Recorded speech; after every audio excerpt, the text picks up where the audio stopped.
Welcome back. Let's go, What is gamers. up, gamers and One Piece Another fans? We are another One back Piece for another. discussion talk. We are here with Punk Hazard. This is Hold on, I'm gonna look up the chapters. So if anyone I wants know to know what I chapters we're think talking about, it's like the end of volume it is 66 to halfway through volume 70. I don't know yeah, what the chapter numbers are. chapters 654 through 699. Yeah. If anyone wants to, along with us, we won't have the chapters Visible, up for this one because of copyright. but But we me may and refer Battle to will some be of the chapter looking stuff. at the chapter pages on our own screen. So And sorry if this one's a little anyone wants to scuffed. keep It's gonna up. be scuffed. It's a little scuffed. I am not at my regular recording setup. Oh, he So, is Turbo Robot. It's fine. It's the okay, it's the scuffed one. It's scuffed because of Punk Hazard. That's really what it is. right. But yeah. So what are your just like overall? What are your Right, thoughts my on Punk general thoughts Hazard? on Punk Hazard. Okay, this is I think my main thought on Punk Hazard, and this is sort of the way I've been thinking about it for the last couple days. Although sitting on Punk Hazard has made me enjoy it more. I would say I feel like this arc, to me, it feels like the kind of arc that if it was in almost any other major battle shonen, this would be like one of, if not the best arc in the series. And in One Piece, it's like, it's okay. It's like a mid arc. It's alright, I guess. But like some of the Yeah, stuff I this agree. arc digs into, if like another shonen did like this, it would be like Like a if this wow, they're really like if the this themes in if this this arc are arc crazy. was in Naruto or Bleach or like New Gen like JJK, Yeah, this would be one of the best arcs. if this But was in terms part of of One either Piece of the arc, big threes that One Piece has been a part of, it is made right it exactly would be because One Piece is crazy. still the part of the big three. But One Piece, I mean, this arc is alright. The more I've It's sat on it, the more I've liked it. I was not the biggest fan coming out of the end of it, outside of just being excited for where we're going next. mhm, Um, of course. but I don't know. I think it's got some interesting things going on. I did cry Oh quite yeah. hard, actually. If we ever upload the live reads to Patreon or whatever, y'all will see this I was dude loves bawling a little bit. Chopper. I fucking love Tony Chopper so much. Anyway, we'll get And to Chopper in a this is a minute. great Chopper arc. This is a great Chopper arc. It's also a great arc for a character that I've been wanting to have a good arc for a while. But Oh yeah. so maybe we should start with that. You Maybe want we should you start with the Straw Hats and what I think about the Straw Hats this arc. okay? So we're gonna start with I the. will be just preface. I will be defending Sanji. Oh God. Okay. All right. I want to start with the two that I enjoyed the most this arc, which is obviously my good friend Tony Chopper, Of who course. made me cry during this arc, as well as someone who I've been wanting to be more active and involved in the plot for a while, and that is Nami. I think I really do think this is such a great arc for Chopper. Obviously, any arc where Chopper gets to ideologically oppose another scientist slash Yeah, doctor is gonna be great. yeah, Because that is kind of his whole deal. You know, he is the world's greatest doctor. Um, yeah, or or at will least be at that least. is his goal.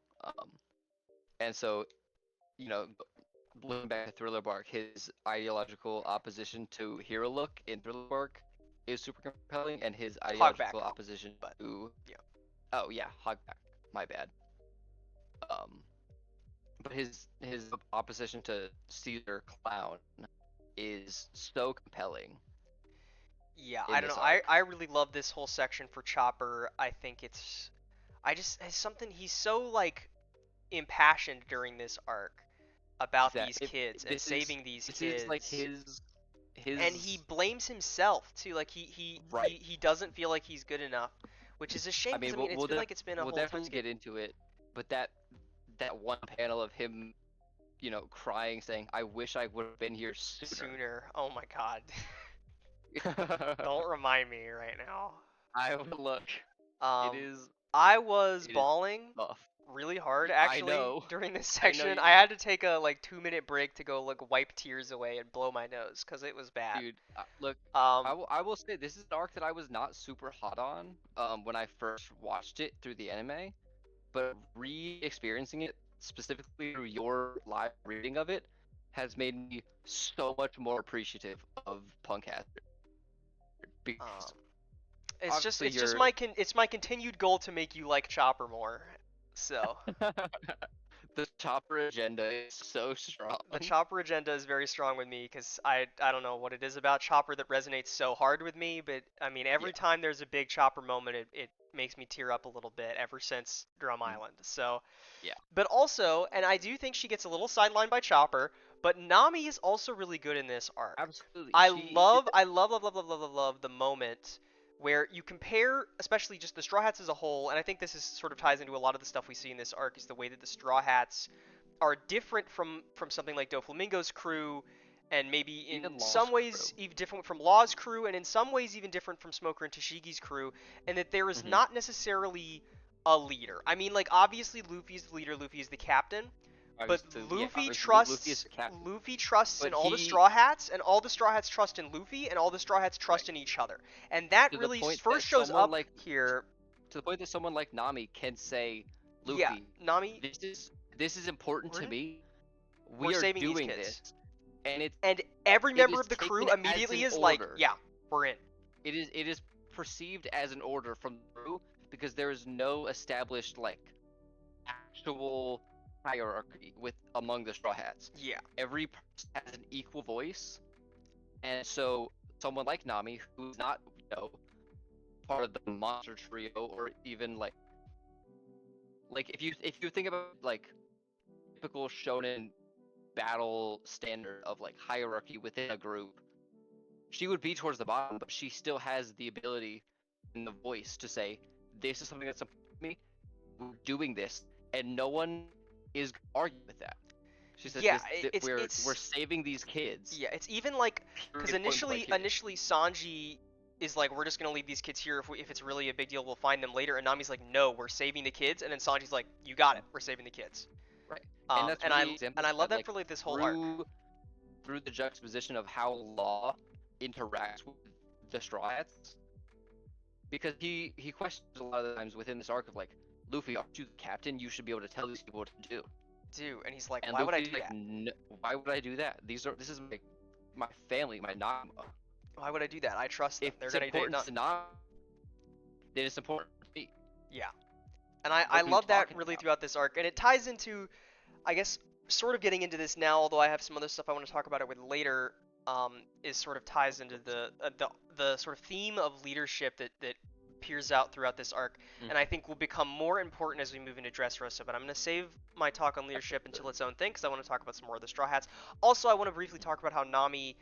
I like how it isn't explicitly stated, but to me, Nami is seeing herself in these kids. She is seeing a exactly. bunch of kids who are being tricked Have and against their their will, being freedoms taken away from their taken away. families, and being forced to be these experiments. Not exactly the same thing that Nami was, but in a very similar way of like their freedom being taken away as children. I mean, And she to wants to equate it free them. She to wants something to from a be able to do what she was never able to achieve as a kid. Like she always wanted someone to come save her, and now she has the opportunity to do that for other children. exact like in a way to equate it to something that's maybe more recent and from a different manga. The thing with Gojo from JJK, of like, we're not going to take the youth away from young people. It is incredibly important because not someone who had her youth stolen. Yeah, youth stolen by Arlong. Right? And so She she was doesn't want the same thing to enslaved happen to and these kids because of forced Caesar Clown. to, you know, she was in a cage. And I mean, we know what happened with Nami. I don't want to get Yeah. emotional.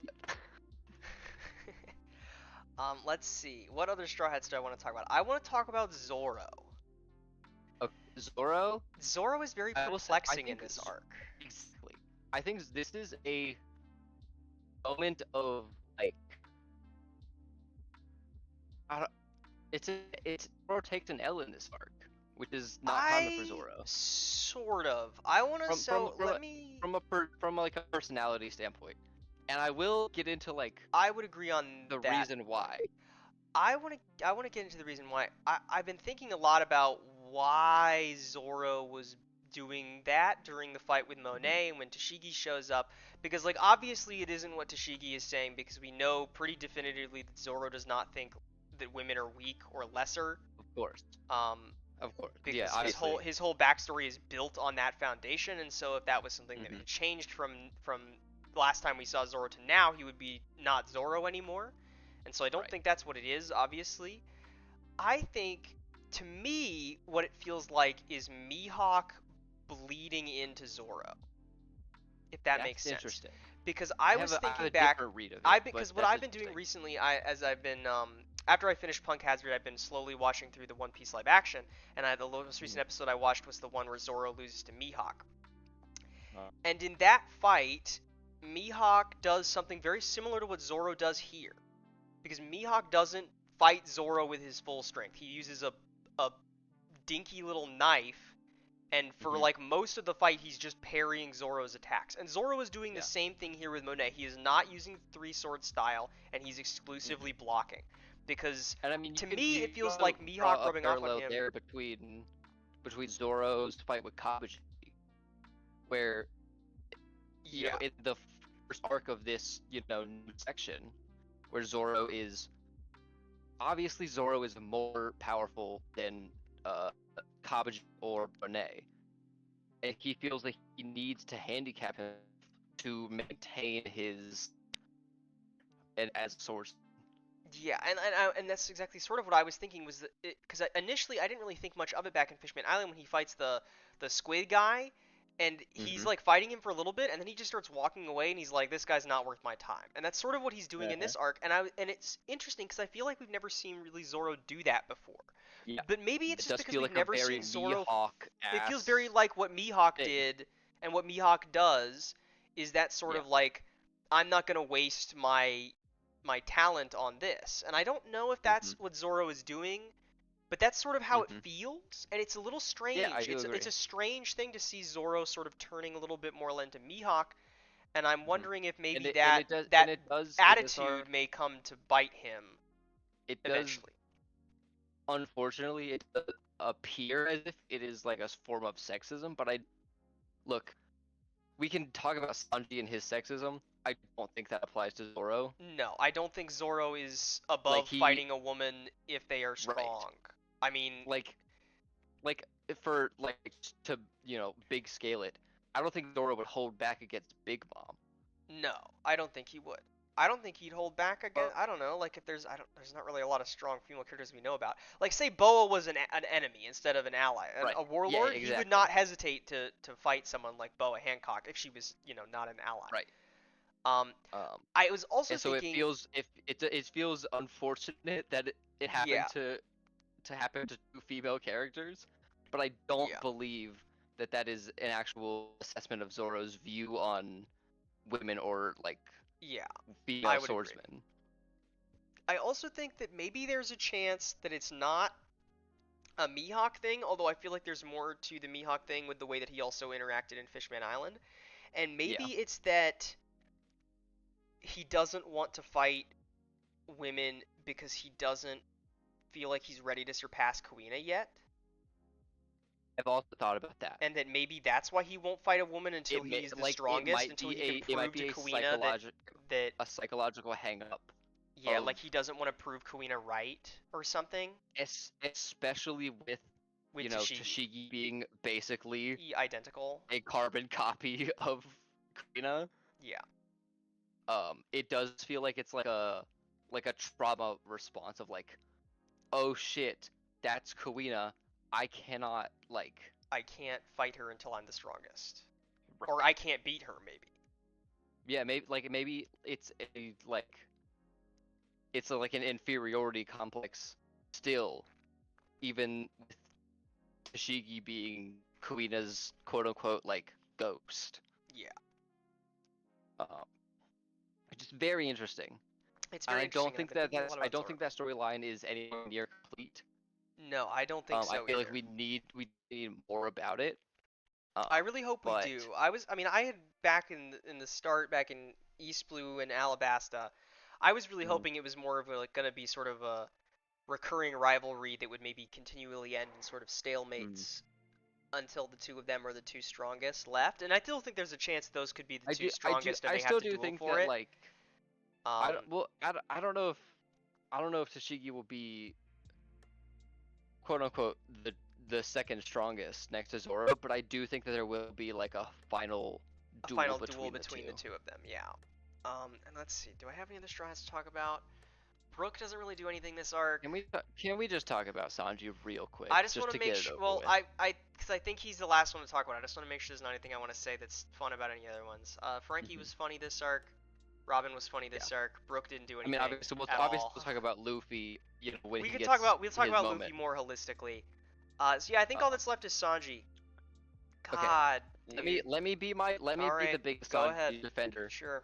because this is an arc where we get to see Sanji's true colors. That's not helping. That made it worse. Sanji, no, no, no, no, no, no, no. Your anti-Sanji bias is showing, Uh huh. because if Sanji truly was the lecherous perv that Oda portrays him to be, he would have done all the horrible things that he says he wants to do while he was in Nami's body, and he doesn't do any of them. Doesn't do any of. I mean, sort of. He may talk about it in this sort of like fantasy world that he thinks about. But in reality, Sanji has an immense amount of respect for women and would never ever do something like that. Whether he was a non-body, Tashi's body, whatever. Yeah, okay, but now imagine a version of Punk Hazard where he had a camera. Look, Because he keeps saying that if only I had a camera. So, anyways, I don't Sanji. know. I'm willing to give Sanji. It's not as bad as Fishman Island. Okay, I'm willing Okay, to say that fair. because Fishman Island was Also, but like, unbelievable. okay, in the way that like you see where the spies for Nami specifically. Obviously, that's what we're talking about because he's in his body or he's in her body. Because Right. he is like hyper conscious of like, I need a fucking cigarette, dude. But I don't want to do that to Nami's Yeah, I do body, like that. He's like, I don't want to smoke in her body because that's not right. right? And when he's diving into the ice cold water, Sanji could handle that, but he is hyper conscious That of what Nami's body Nami can cannot handle handle. that or might not be able to handle that. Exactly. And I do think that it is the first like the first thread that is unraveled of Sanji's actual relationship towards women. And like, obviously it's a bit. Oda thinks it's funny. It's Yeah. a thing with Japanese culture that we just it's a cultural difference. But like, true to the character of who Sanji is, he is not Absalom. That is true. He is not Absalom. Even though he bonded with Absalom during that Even though arc. he may claim through words that maybe he wanted to do similar things to Absalom, given the chance, he doesn't. Yeah. And I do think Where that is that counts that? for at least something. And Where is it's it? I'm trying to find. it feeds into my look. We know Sanji is my second favorite Straw Hat. Yeah, I know you're Sanji Glazer. I understand. um, because of the depth of character that I think he exhibits, and the way that Oda expresses it through, you know, Through, trying so hard. I'm trying so hard to not spoil Whole Cake Island. what happens in Whole Cake Island? Huh? It's the Sanji Huh? arc, is all I'll tell you. Huh? Huh? You know that. Huh? I did know that. I've had that spoiled before, I think. Um, Um, but yeah, I think that's most of the Straw Hat talk I wanted to do, like generally. yeah, that's most of the general Straw Hat talk. So we can get into more plot stuff now. Um, let's see. What else? What do I want to talk about next? I think while we're still on the perv stuff, I want to talk about Kinemon. Yeah, that's fair. I do not like this guy. Something about him I just don't I like. think that is a common assessment of Kirima in this arc. Cause he's I think like, Oda is getting his footing with writing this character. Because Kinemon is genuinely one of my favorite side characters going forward. interesting. Cause I don't know. I Kinemon in this fucking arc is love Keen. introduced as like believing objectively that women are inferior, Hmm. which But immediately I puts him think off it's at a bad foot. And I don't know. I just like I didn't. And even after that, I mean, he doesn't. At least he doesn't like stay hung up on that, thankfully. But I didn't find him all that super like funny in this arc. I mean, he has some no, I cool don't. action stuff, but he doesn't get to do I anything in don't this love arc. Kinemon in Punk Hazard, I really did not but like him in this arc, really I much at think all. he Um, he has the pieces of a interesting character in this arc, but I Oda was think absolutely getting his footing here. to me the most interesting Espe- thing about Kinemon, Especially writing a character who is based off of like a traditional, like orthodox, maybe orthodox isn't the right, but it's the word that comes to mind, like Japanese person yeah, of like traditional Japanese values, because obviously Wano is based on like Japan, Japan. yeah, Um, he is critical of the way Nami dresses, and but is also a perv. yeah, Um, and so I think it is. I think I'll just say I think Oda gets better yeah. at writing I this don't know, because character. so far he's not really been super interesting. I think the most interesting thing to me about Kinemon is that it feels like he sees the world, at least right now, in a very black and white sort of way, in a similar Mhm. way that reminds me a little bit of Sengoku, in the sort of like pirates are Yeah, bad, samurai are good, I dragons are agree. bad, Yeah, yeah, I yeah. am good, women are bad, men are good. This sort of like he's a very black and white Like character, and this I'm this interested to very like see, almost like reductionist, yeah, like living reductionist in the black and past white sort of living in the way. past sort of way, and I'm interested to see how that breaks, because I feel like it's gonna have to break if he's not gonna be a Hmm. very one note character. And I get the impression, at least from the fact that he's still with us off to Dressrosa, and I know Dressrosa is not the shortest arc of all time, that if we're gonna keep a character like this around for that long, I think it's hard for him to stay that static and simple. So I'm Hmm. interested to see how he changes and what causes him to change. Yeah. Um, Um, and while I we're on the will say topic of anything on Kinemon, I guess we could also maybe talk about his kid. I feel nothing so yeah, far. let's talk about the little fucking snot nosed The rat. little rat. I don't actually Um, have that many. I don't really have a problem with Momonosuke. once I ag- don't know. I think he's once again, whatever. Moke is an incredible character. I don't like him at all. I think he's I don't know. I mean, I think he's just. I don't. To me, he was just sort of like a gag, but he went on a little bit too long. But I other don't than like that, his I wasn't bit really bothered by him. the bit of the way he talks. I think his like his like moral thing against like being a samurai to the nth degree of like I'm not gonna fucking eat. I'm a strong tough guy. I think is lame. Um, however, Momo will be a real character who we're gonna love. I don't know. I don't have any strong feelings. I was getting this both from what you've just said and also from the mom piece thing. That it seems like the Hmm. general impression in Punk Hazard is that Momo is like terrible and annoying and everybody hates him. And I don't know. Hmm. I just thought he was like whatever. I didn't have any. I didn't have anywhere near a strong enough opinion that I would say that I hated him or anything. I just thought he was kind of a little However, like a one note gag a little bit, and that was sort of it. I I do think will the say dragon form's kind of cute though. I will say the shot of Luffy wearing Momo as like a scarf Yeah, it's with kind of his hard. hat covering his eyes, maybe one of the hardest shots in It's the kind of manga. kind of hard of him like wrapped in the dragon. Yeah, when he's like walking up on Caesar is crazy hard. Yeah. Hmm. Let's see. Where do I want Okay, to move next? so we've talked mostly about the characters we want to talk about. Let's get into like plot and theme stuff now. I think. All right, plot and theme stuff for a little bit, and then maybe we use that as a jumping off point to talk about like law in the worst generation. Yeah, I mean like we can go like somewhat in order of like we talked about before this. I don't think there's a whole lot to talk about like in the fire side of the island. Most of Yeah. the actual plot pops off once we get to the ice side.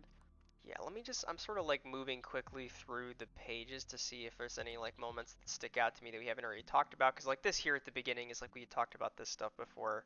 Yeah. Um, Just like very generally, the fucking drip in this arc, crazy. the drip in this arc is pretty crazy. For the most part, the um, winter fits are really good. because I am also like Law, oh Oda my god, look at this as a guy. perv. Zoro and Robin's fireside fits. I mean, what else can I say? Yeah, Robin. I mean, look, I'm not controversial opinion. Robin's hot. You know what I'm saying? Like, okay, yeah, Hey who's yeah. man, Controversial he's opinion right. He's said he's right. when He's he's right, he's right. right. Controversial opinion said by maybe everybody that's ever read One Piece. Nico A Robin is hot. Okay, a 6 foot, 6'2", 30 6'2", year old woman. Hell yeah, brother. You know what I'm maybe saying? that's a little hot.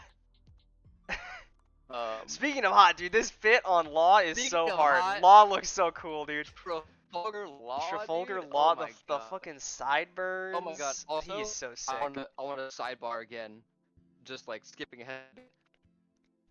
The worst generation has so much more aura than the supernovas. Oh yeah, it has so much more aura. It's such a It's sick such a fucking cool title. title. Such a cool The title. worst generation. The Oh worst my generation. god. Let's see. Sort of But moving yeah, through. so you get a gold star, don't you? What do I get a gold star for? Which thing did I predict for this arc? For predicting that Law would be the first supernova we encounter. Oh, I did say that. I said that I thought Law would be the first one we saw, just because I wanted to see him again. Yeah. You do get a purple mushroom for saying that he wouldn't be a warlord. That is true. I did say that he wouldn't be a warlord. In my defense, he was doing it in the same way that Blackbeard was doing it, using it to Hey, achieve a goal and not actually because he wanted to be a warlord. still a So warlord for at least like a year and a half. that's true. That's true. He was still Mm, living in a facility where they were experimenting on children and just kind of did nothing about it. But we'll get to that later. yeah. We'll get to that later. I'm not Mhm. on Law yet. I don't want to start on Law. We're not all yet. It's gonna be I like a love that 3 hour episode Brownbeard comes back in this arc. Dude, I'm so glad that Brownbeard is back because I immediately when I saw Brownbeard in the like aftermath of Marineford, I was like, oh, this guy fucking rules. Not I in any sort of serious way, but I'm like, hell yeah. I just Joke like character called Brownbeard is so funny. I just thought he I'm was such so a glad Brownbeard is back. I thought he was such a funny gag character as like a one-off guy that just gets killed by Hawkins, and then him coming back in this arc as a crocodile Be centaur like a real character. and as like a real character that goes through an emotional arc and allies himself with the Straw Hats to take down Caesar Clown is hilarious Right. to me. It's so good. Um, and I love the like repeated thing of him going on about him being the legendary Brownbeard and nobody knowing who he is really funny. Mhm. Um, we get more Law stuff. I want to I mean, save like, Law I for a mean, little bit I later. know that I got most of your like first impressions, but like going through this arc, what were your sort of like thoughts, theories, first impressions on Punk Hazard as a whole? Like, what's up with Law? What's up with Caesar? Because I know you didn't, or you were theorizing crazy about who Caesar was That's before it was revealed. that's true. I was theorizing crazy about who Caesar could be before it was revealed cuz I don't know, it's they shrouded him in so much mystery at the start that I really For thought he him was to going to be be a some like character who like I thought he would be just we somebody just that didn't know like yet. yeah, for him to just be a character that we had no like previous knowledge of. Like not even like a character that had been name dropped before, right? Because like Yeah, we knew about Vegapunk, but like it's not like there was a point where we heard about like Vegapunk's former assistant or former coworker Caesar Clown yeah. who's been off the grid for however many years. hmm So I don't remember even all of the people I was speculating he might be, but I was speculating all kinds You of stuff during this you talked section. about in the live read. You talked about him being fucking Rhea. Oh, I did talk about him being Moria because they were calling him Master. And I was like, Yeah, oh, exactly. they called Moria Master, and he's like a weird ghost thingy. Maybe because Moria disappeared, and I know Moria's not dead because Yeah, it doesn't make any sense for us to have a scene where Doflamingo talks about him disappearing that happened off screen. So not only did he not get killed off screen, he got like disappeared off screen. So Yeah, it didn't. he's I'm somewhere. sure the Mori is still I'm alive, sure right? Moria's around somewhere. I don't know what he's doing. Probably not a whole lot because he's a little snivelly bitch. Um, Hey, and maybe he'll go through a crocodile thing, I get back hope his so. I wounds. would love to see Moria come back because I actually really liked Moria Yeah. personally. Um, in a lot of ways, this arc is kind of similar to Thriller Bark, although I didn't enjoy it quite as much as Thriller Bark. Yeah, I mean, yeah, it definitely is. This arc is absolutely like a setup arc for Dressrosa, Yeah, I mean and this you arc. can Yeah, this arc feel is doing a that. lot of setup work. We get a really cool fight between Smoker and Law, which I went and watched in the anime, and I was like, oh wow, people were not kidding that this is the worst part of the anime. Yeah. It is like it looks rough. It doesn't like move very well. I don't know. I just didn't like the Absolutely getting into combat. Smoker later, but I want to save that for later. Yeah, I want to save Smoker for the full on leadership loyalty talk. hmm Um, With that combined into with, you know, the way that the G what are they G5? yeah, the G5 Marines. The G5 Marines interact with Tashigi, I think is a very interesting take on like loyalty. Yeah. I'll get into that a little bit later. You know what? I guess we But could this talk is Caesar Clown. You know what? That's something we can okay. talk Yeah, about. let's talk Caesar. Let's talk Caesar. I hate this guy. I hate this guy. I don't think that's a controversial opinion at I think all. he's a very. I actually think he's kind of a fun villain. But this is Oda. Ever since Time Skip started, has been like on the ball about making characters as hateable as possible. Oh Cause yeah. this guy is such a miserable little shit. He is so awful. He's like Like constantly the backstabbing everybody that cares about him. it feels a little cheap of like the reason because any sort of like any sort of race you could give to Caesar Clown, like, oh well, he has a inferiority complex with big punks. Like, oh yeah, well he was feeding children meth, Meth. In order to keep them addicted so they wouldn't run away from his experiments. right? Like, just absolutely abhorrent person. He made a sentient nuclear bomb and then killed it. Yeah, yeah. Why was Smiley I sentient? I love Smiley, man. That's the worst thing Caesar Clown did was kill that big axolotl. He was so cute. And then also the drugging children thing.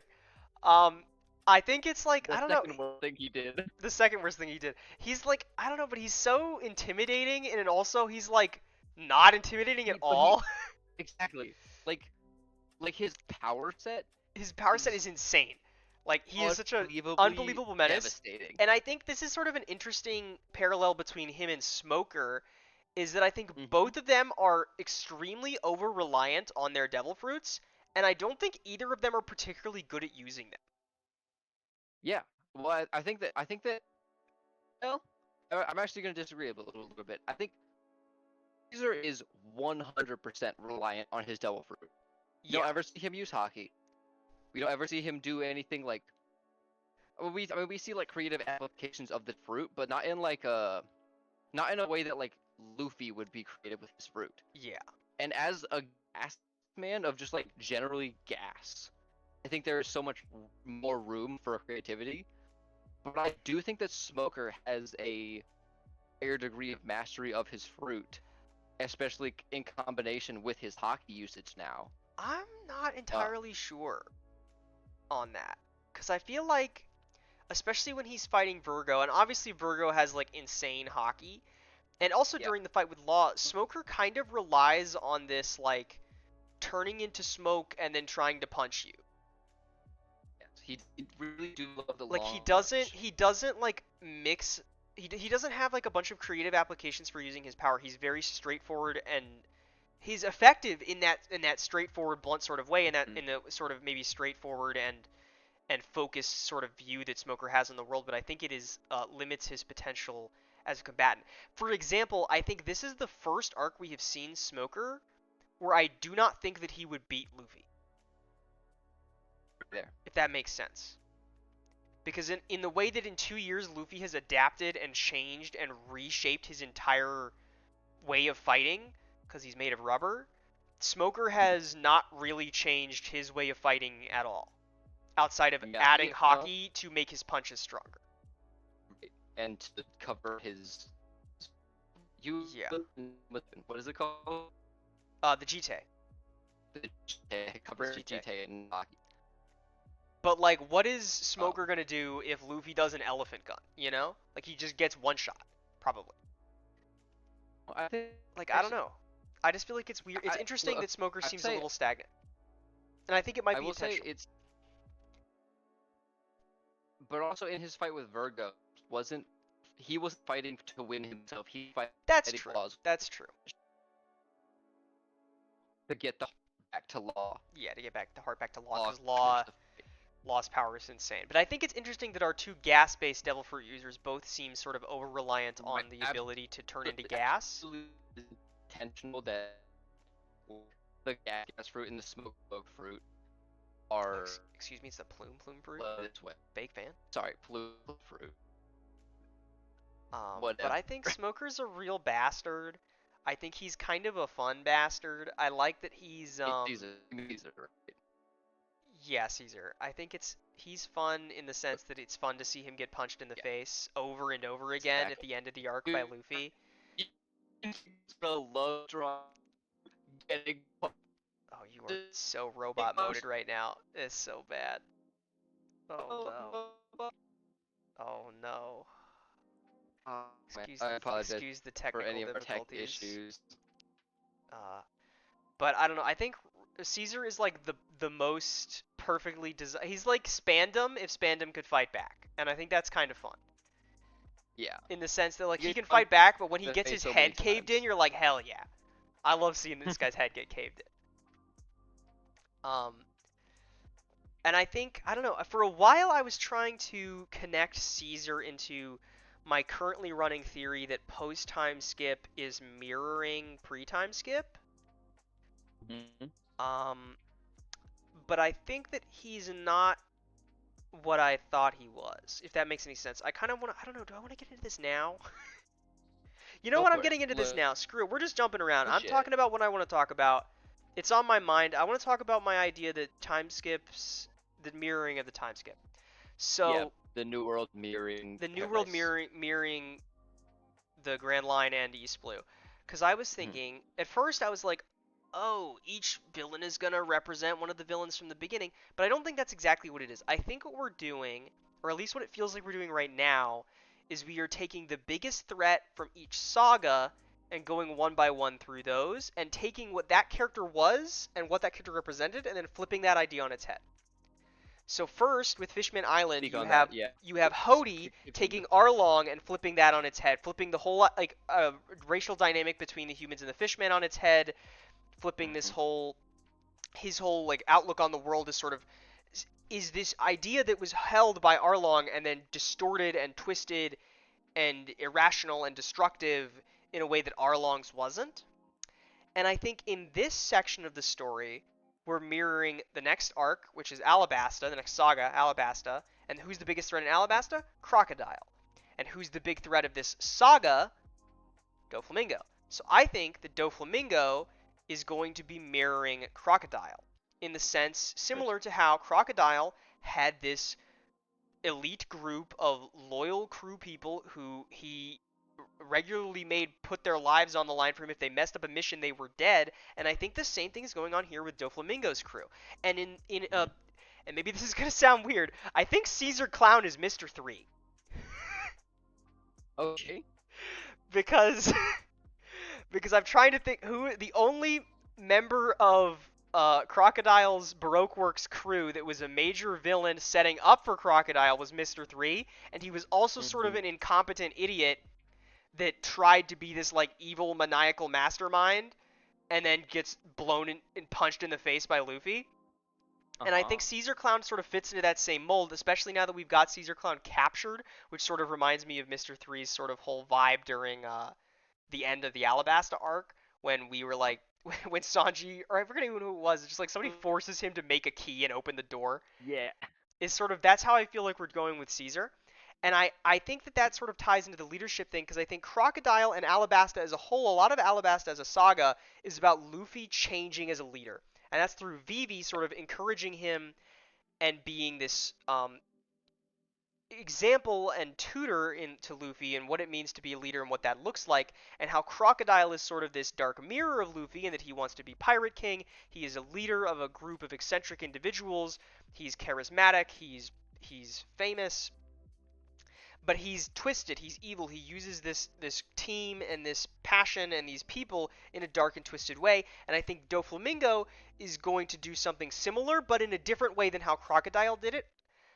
I think maybe before we had. Level up sort of ends. Sorry, what did you say? You're It roboting again. leveled away.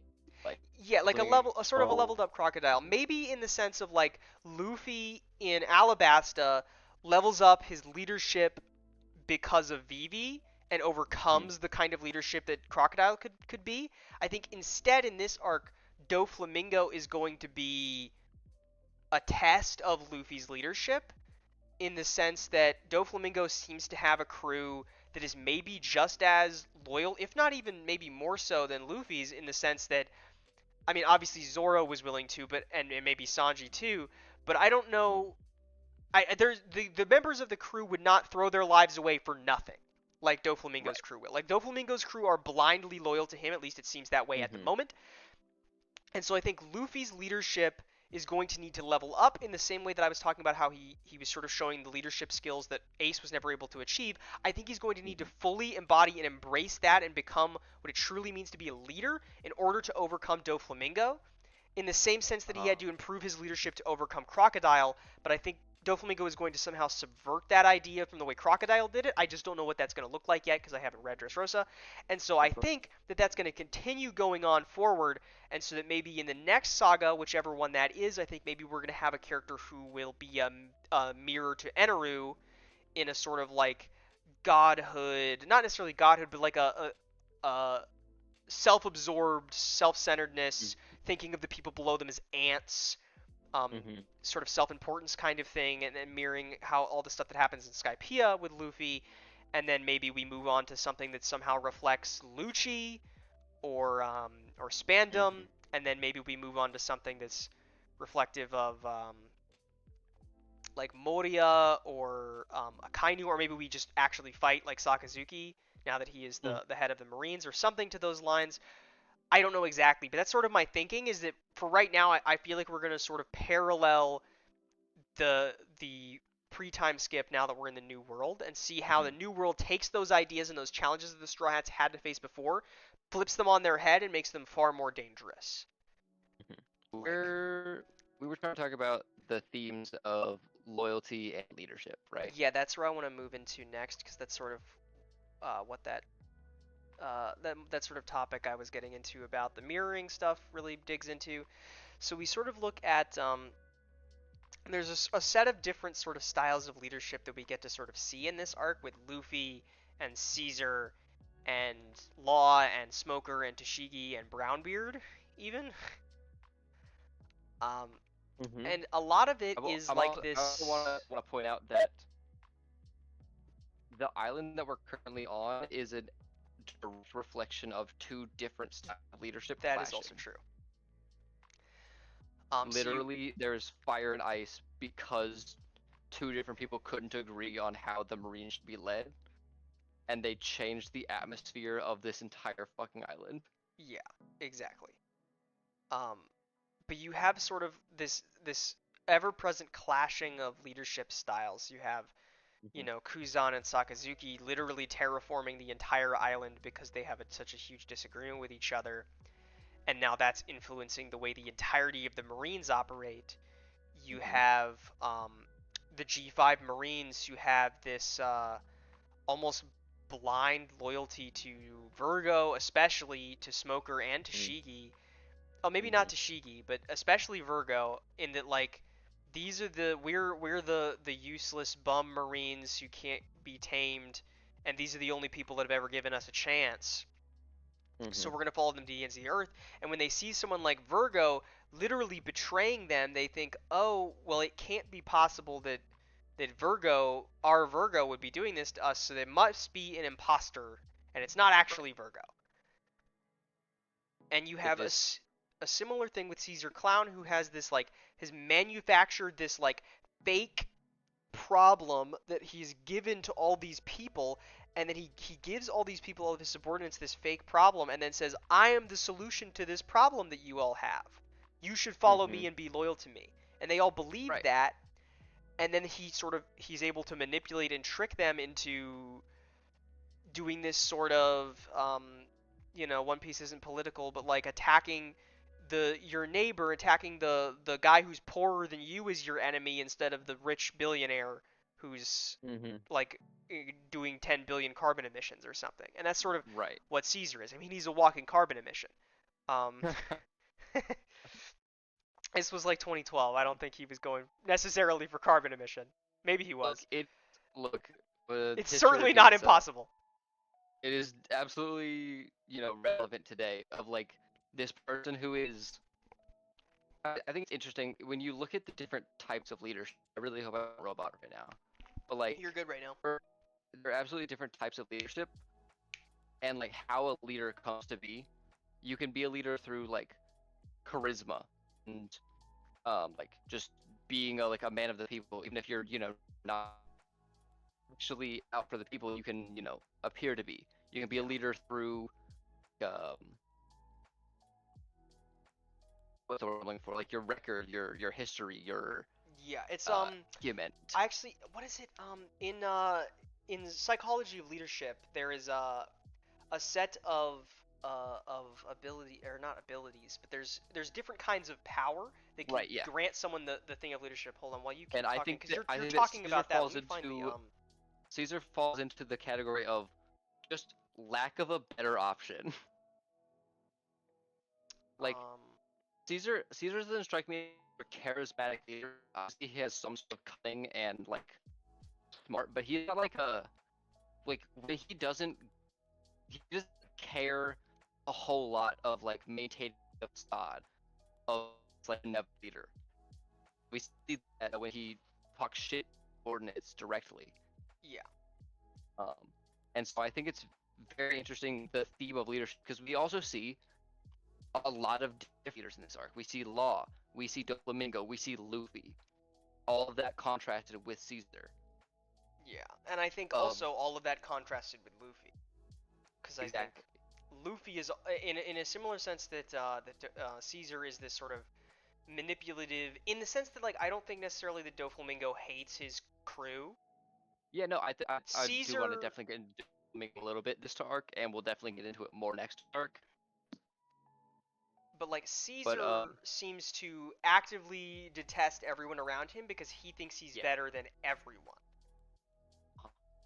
Give me Whereas one Luffy is second. I'm sort of the going on mute for opposite of one that. sec. Hmm? Oh, I guess I can keep R- talking. But Luffy is yeah, riff like, for a minute. okay, I'll riff. I'll just keep talking about the Luffy stuff. So like Luffy is sort of this opposite to Caesar in that way, in that Luffy cares so much about the people around him and the people that he leads, that I feel like you sort of see a spectrum of leadership throughout this arc, ranging from Caesar Clown's absolutely destructive leadership that Mm, actively destroys the environment, the people that are under right. him. He does not succeed in the goals that he sets out to achieve.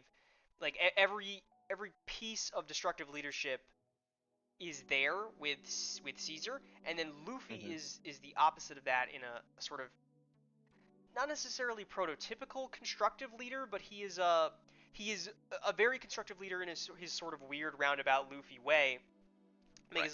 because he's still, I mean, I don't think Luffy necessarily thinks of himself as much of like as a leader as he maybe should. Maybe that's still something he Hmm. needs to learn, but it's something that he learned a little bit from BB back in Alabasta. And A then you little bit see more sort of, from Jinbei as well. yeah, and a little bit more from Jinbei. And then you sort of have that contrasted with differing levels. So you have someone like Tashigi, who I think is fairly similar to Luffy, in that like she actually really does care about the Marines. She cares about the Marines that are Right. under her. She cares about them being safe, them making it out alive. You have someone who's maybe a little bit further towards the middle with Smoker and Law, who are a little more out there. I mean, we don't even Absolutely. know where Law's crew is right now. Hmm. Did he Yeah, abandon his we don't see crew to do? Penguin. We don't see Penguin. We don't see Beppo at all this arc. Yeah, So we don't see any of his crew. We don't see presumably his Zor, or I mean, submarine or is anything. fully alone. He's Yeah, very different isolated from himself this from his arc. crew, either completely abandoned his crew or at least temporarily isolated himself from them for the plan. Mm-hmm. Um, Right. then you have And Smoker. that is a huge distinction between a captain like Law and a captain like Luffy. Yeah, because there's Is Luffy would not someone like do Luffy that. who will Luffy can't he do that even. even if Luffy has a plan, he is just gonna go on his vibes and what Jesus. he is feeling at the moment. Law is analytical and will break it down and is willing to make sacrifices that Luffy isn't. Right. Like he's willing to be somewhat okay with, the child kidnapping that has um, even if he didn't know exactly what was going on with the children. He was for sure aware that Caesar was doing trafficking. Yeah. And he seems there is absolutely like a difference in morality. Luffy and his crew are like, fuck, no, we're not leaving until these children are safe. Whereas Yeah. like we have a plan, we're trying to take out Go. Yeah. Law's If like, we Lego's got a plan. go We gotta die, move. And and Luffy's Luffy like, is we'll make not it. willing to sacrifice his morality for the sake of his. Yeah.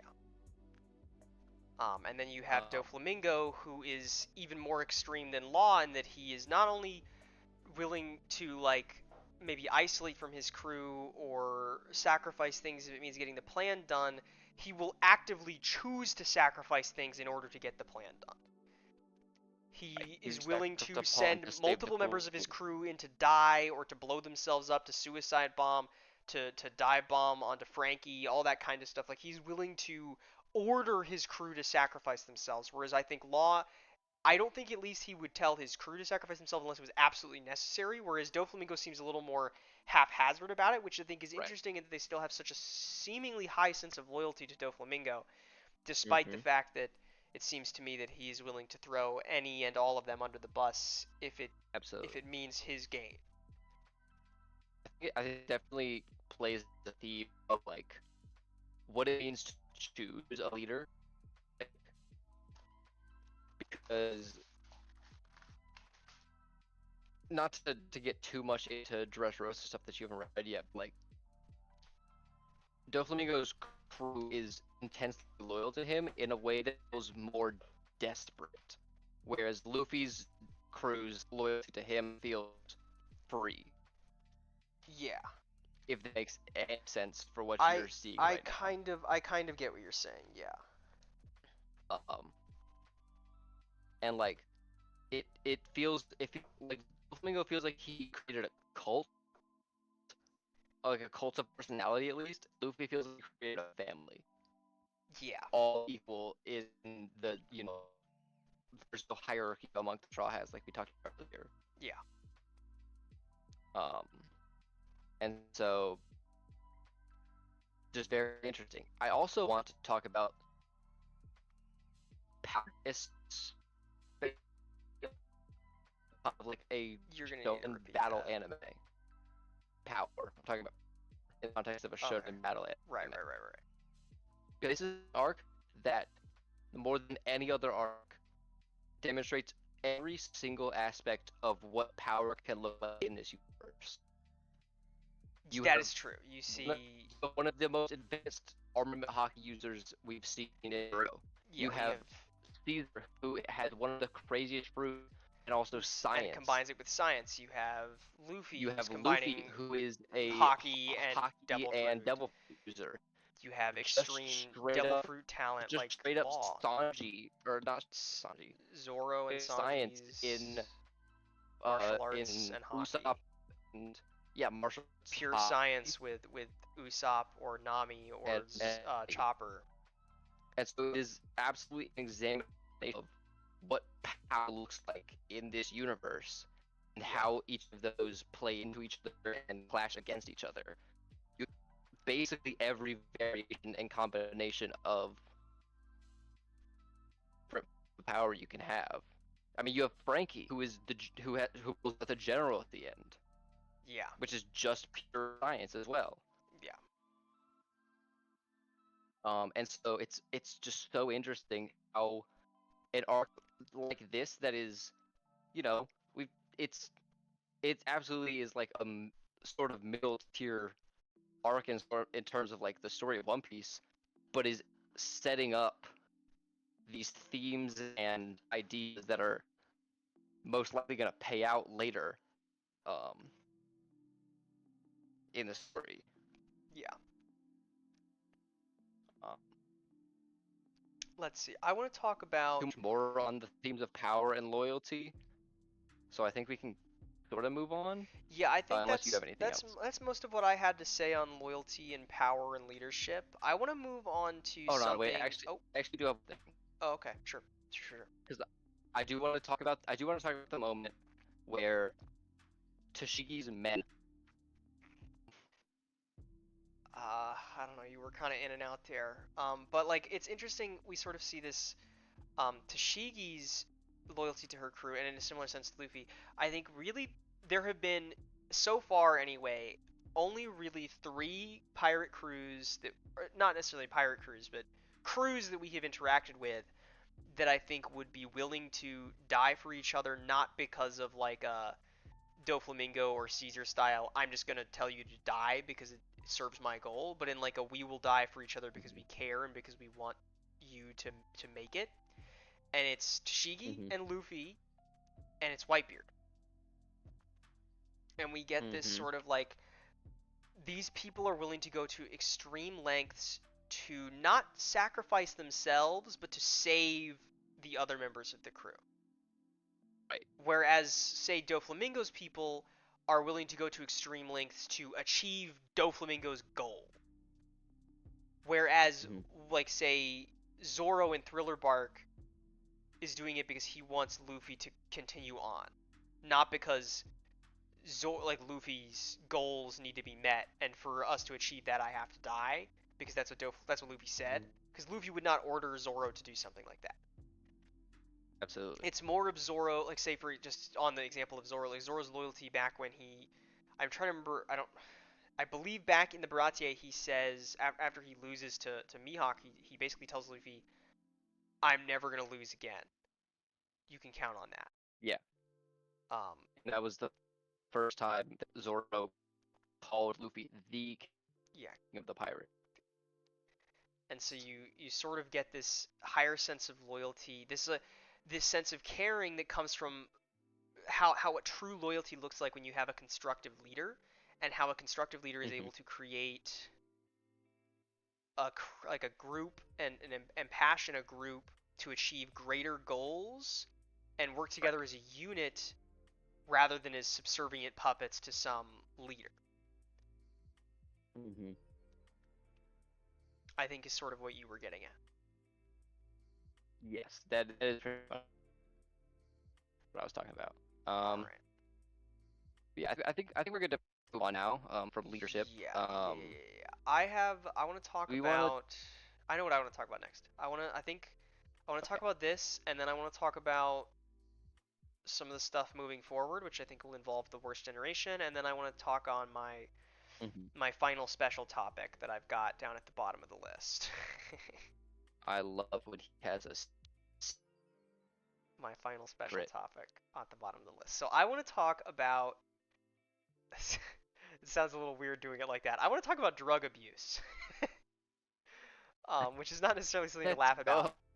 but it's something that have immediately noticed has become a trend within post time skip, and I'm wondering what it is that Oda wants to say about it. Because in Fishman Island, we had our main villain Hody abusing drugs, and it gives him this surge of power, and then effectively doesn't kill him, but it ages him so dramatically that he's basically Right. might as well be dead now. And then in this arc, you Mhm. have Caesar drugging these children and forcing them to stay. And then you have introduced at the end the sad, which creates the smiles. And I think the smiles are also probably an allegory for a drug of some kind and drug abuse as a holistic concept. And I think you I mean, have sort of going in little bit further back, we got Luffy being like mushroomed in the forest, that's true. I mean, I'm more so just sort of looking on at what's Amazon going on Lily. Like, in time skip right now. well, yeah, I'm just saying like just Yeah, as like a a smaller. concept that Oda has brought up in the past.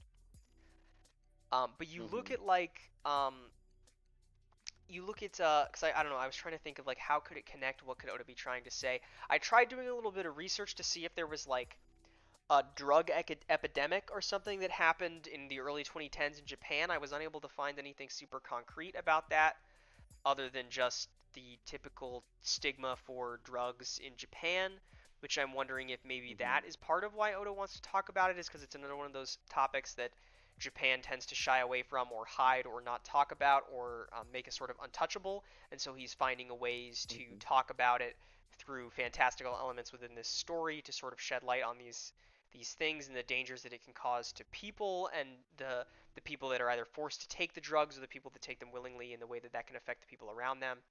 Because you look at Hody, and Hody Hmm. is this sort of like self-centered, like no vision for the future. Like I'm going to take these, I'm going to, and it sort of destroys him and almost destroys everything he purports to care about and is sort of in his surrounding environment with the fishmen. And then you have Hmm. an opposite to that with the children in this arc who are forced to take the drugs, and the drugs are more of a controlling element over them. Right. Which I almost, and I don't know if this is exactly what Oda's going for. I wonder if it could maybe be some sort of like allegory for the way that people can get addicted to medicines that they are given for certain conditions, and then they Hmm. become addicted to that medicine, so then the addiction becomes worse than the ever whatever condition it was that it was trying to Right. cure. And I wonder if that's sort of what he's aiming at with the candies, in the sense that it's supposed to help the, or at least the way that it is presented to the kids is that it's supposed to help them get over this sickness that they're dealing with, when in reality it's actually just going to be a substance that they are addicted to, and that if they ever get off of could literally kill them without Yeah. Chopper's intervention. I mean, Which then I mean, I makes me just did a wonder. quick bit of googling of like the because obviously Oda isn't someone um who just pulls from like, Japanese culture, and I do know Right. that I just looked up like this was coming out in like mid or early 2010s, which was like the height of the war on drugs in America. Interesting. I didn't think Yeah. about looking at other countries. That makes a lot of sense though, because Mm-hmm. Oda does do that. Yeah. Um, Which I think is definitely is very interesting. With because I hadn't thought about how much drugs seem to play into the first couple arcs in pre time skip or post time skip. I mean, it's yeah, very and then interesting. but then you have the smiles, and obviously I haven't gotten deep into or into Dressrosa at all. I mean, I haven't even seen the island because the Hmm. this section ends at the cliffhanger about Kiji showing up, is where 699 Hmm. ends. Or I guess it's Kuzan now, because Aokiji was his title as Yes, a marine. because Aokiji is a Is a marine title. look. Everyone still calls him Aokiji. No one's gonna get mad at you for calling him Aokiji, not Kujan. Yeah. So he shows up. So that's sort of where we end. So I haven't really gotten into what, because I assume that the smiles are going to play a role in the plot of Dressrosa, and then presumably may Hmm. also play a role in the plot of, I presume Wano, because Um, it's I implied, think or it was I told to think us maybe that Doflamingo is selling them to Kaido of the or of the 100 Beasts. So I'm guessing that maybe I whatever think that that arc will play into that as Smile well. may not be exactly a allegory for drugs. I I think that smiles are an allegory for, and I mean, maybe this is my, America-centric mind frame. Smiles feel like a fairly direct allegory for guns in America. That is true, and I would Of agree with you that it is. I was just sort of, because I haven't gotten really deep into it, so I yeah, hadn't yeah, yeah. fully thought on the I mean, gun this is thing. I'm really only I'm very trying very hard to like only speak on what I would have known this time as well. Yeah, So, I mean, I but like, definitely, I mean, I 100% I'm with you. I saw a bit of the gun discussion with the mom piece thing, and I'm hmm 100% in agreement that I do think it's probably an allegory for guns in some way, shape, or hmm form. But I was trying to or think about, I because mean, it is before I really just knew, weaponry in yeah, general is a yeah, large weaponry theme in in this arc. general, or like Caesar guns is from a from an arms American dealer. perspective. Yeah, he's an underground He's arms dealer. creating weapons of mass destruction. You know, it is fairly baked into this arc of like how weaponry is perceived from like a larger socio-political standpoint of like Caesar says in this arc like, oh, these peaceful countries who are, you know, not typically engaged in war or like Those are the ones that whatever want to buy are my weapon the most. they're interested in the land of the dead chemical Yeah, of this like arms race to keep yourself protected through continued escalation of your, you know, lethality of your military. yeah. I'm gonna take a sip of my water. Yeah, I mean, I'm with you 100%. I definitely Mhm, agree that it's most likely an allegory for guns and weaponry. Obviously, I mhm, haven't seen enough of it yet to really come to my full conclusions on it, but at the time when it was first introduced, I was so already on my thoughts on the drug thing, and so I was trying to sort of make connections of it as a drug thing, and I still think it could be, because mhm, it is something that they are distributing to the people that gives them this sort of this high, this power, and I'm thinking right. there may be some sort of side effect to the smiles. Uh-huh. Well, I mean, And we sort of know that like a little bit already I mean, I because kind of, yeah. We know that there was some we know that accident with the one that that Vegapunk made. right like one that Vegapunk made is still considered a failure, and Vegapunk is considered better Yeah, than Caesar, better than and so Caesar. we know, so like presumably the And the one that Miles, Vegapunk made that was considered a failure is the one that Momo ate, and so far it seems like it right, works perfectly normally, right, which to me means there's probably some sort of side effect. So I was thinking of maybe like the smiles being rather than like with Hody being like a self-absorbed use of drugs that's self-destructive and destructive to those around you, and mm, then the kids being more of like an allegory for medical addictions.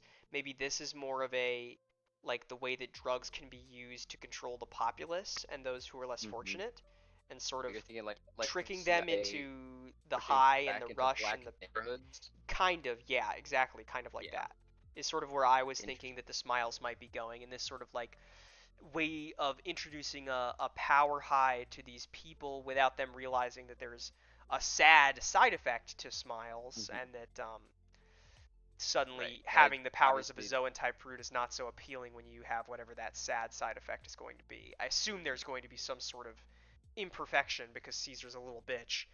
And if right, Vegapunk couldn't do it, then Caesar definitely couldn't do it perfectly exactly. anyway.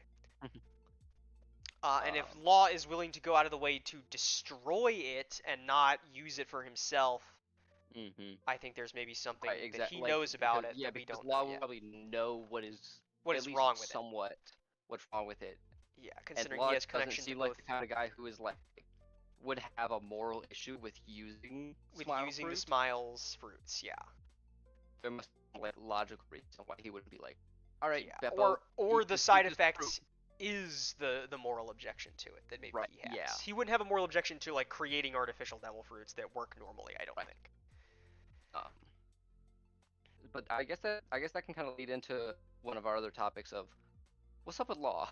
What the hell is up with Law? He is such a perplexing character, and I'm so interested in him. There is He's so interesting. absolutely a clear um and like very spelled out relationship between him and Doflamingo in this Yeah, he arc. has some sort of history with Doflamingo, which I had at least maybe I had tossed around the idea a little bit because of the similarity between their Jolly Rogers.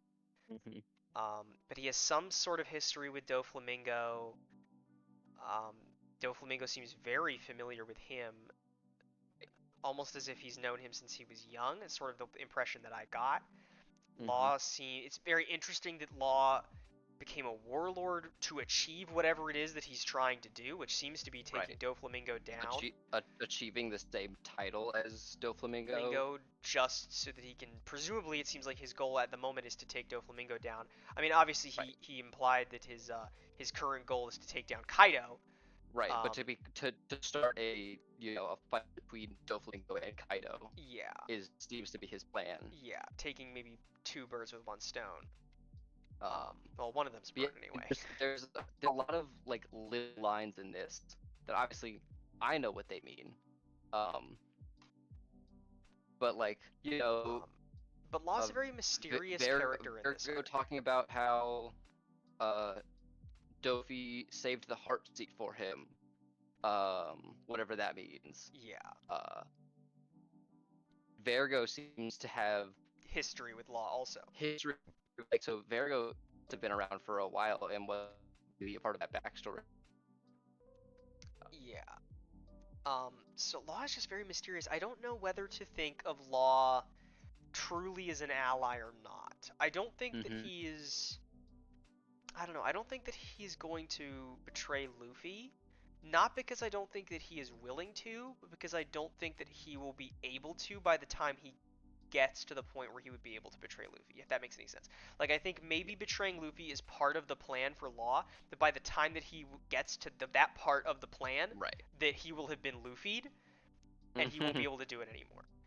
Yeah. Um, I mean, there's a line like of law smoker of like, who's really using who here? yeah, who's really using who here? Like, am I really taking advantage of Luffy to achieve my goal, or is he taking Mhm. advantage of me so that he can take down an Emperor even faster? Right. You know, But I mean, um, I think it's definitely super especially interesting. with the moment of Luffy going, well, so long as it's not Shanks, I don't really care. We can take down Yeah. whichever one first. I'm taking them all down anyway. Also, just Is so, one of my I my love Luffy. favorite Luffy moments of Luffy being like the who was with Luffy at the time being like, "What do you mean you just made an alliance? I might betray you." Luffy asking Law, "Hey Law, you gonna betray me?" Nah. No. All right. See, we're all good See, then. see, we're all good. Law's not gonna betray me. It's so good. Luffy's so wonderful in this arc, but Luffy's Hmm. wonderful in every arc. Every arc. But Law is a really interesting, mysterious character with such an awesome power set that seems way bigger than I thought. Every time he does something new, I'm like, whoa, I didn't think that he could do that. Yeah. Because, like, I didn't realize that he could swap souls. And then there's the thing at the end where it seemed to me like he was manipulating stuff outside of the realm of his room, unless he can make the room really freaking big with like the cut that he does at the Maybe, end that like maybe not. splits the whole mountain in half and like the whole facility in half is insane and just like goes straight through Vergo's hockey. And it makes me wonder Hmm. if maybe there's something more to Law's either his sword or maybe his swordsmanship. Like maybe he is also a legendary swordsman of some kind, or maybe that sword is one of the legendary swords. Um, because I don't know, it seems to me like maybe there's more to it than just the op fruit for that big cut, because it just feels bigger than what has been established for his power set to me anyway. Um, so Law I'm very interested in, and it is sort of a as sort of an extension of being interested in Law. I am so interested in the whole of the worst generation. I just it's first of all awesome title. I love the idea of the last 2 years, every major incident in the New World that has occurred has had something to do with one of these I guess 11 pirates from 11 supernovas plus Blackbeard minus Luffy and Zoro, because they've not been around, and so now they've developed this like terrifying reputation of being like the worst of the worst pirates. Um, and I wonder how much that is true for every member of the worst generation, because obviously you have someone like Luffy who is not this like turbo evil pirate, but now he has that reputation, which I think could become a challenge moving forward, for Luffy to break down walls and break down barriers. There's a new obstacle in the way that he has to get over the fact that these other people have given him the title of worst generation, and for some people, as a result of him being the one that was heading the charge with Whitebeard at Marineford, he is the worst of the worst generation. Um, we have the snippets of and uh, Kid and Apu and Hawkins, who are Yes. making this like deal with each other, some sort of alliance with each other. Yeah, they seem to be making an alliance as well. Um, it's just really interesting. I'm just so excited to see more of the worst generation. I'm excited to see what Blackbeard's been up to. I'm excited to see what like is Bonnie made it out, or is she still captured by the Marines, and what's her whole deal. Uh, I'm interested to see Capone again, just because he's got a cool power. I want to see Yes. Diaz Drake again because he's a fucking dinosaur, and dinosaurs are awesome. Hell yeah. I'm tired of hearing it. Mhm. Dinosaurs are awesome. I love dinosaurs. um, so I don't know. I just like I want to see all of them again because they're all so interesting, and they were such a cool tease at the end of pre-time skip of like, look at all these huge new players, and it's like, oh god, what are they gonna do? And then we don't get them for 2 years, and it's like, ah! And now they've Mhm. become the worst of the worst.